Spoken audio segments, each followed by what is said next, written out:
Hello mga ka-approve! For today's video, magluluto naman tayo ng manok as requested ng pinsan ko. Saucy chicken with Sprite and oyster sauce.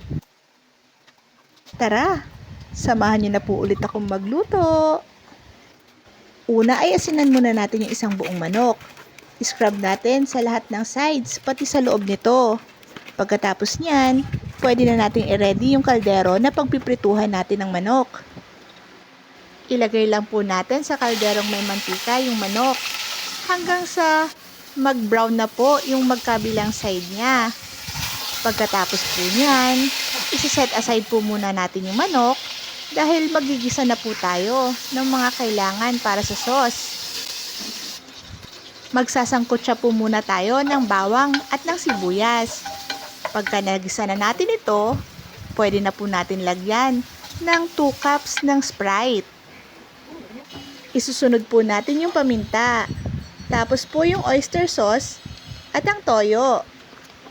Haluin lang po natin yan hanggang sa kumulo na po ito. Pagkakulo na sauce, pwede na natin ilagay yung manok. Tapos takpan natin. 1 oras po natin lulutuin ang manok sa mahinang apoy nang nakatakip para masigurado natin maluto po yung loob ng manok. Pagkatapos ng 1 oras, tatanggalin na natin ang takip. Pwede na natin lakasan yung apoy dahil palalaputin na natin yung sauce.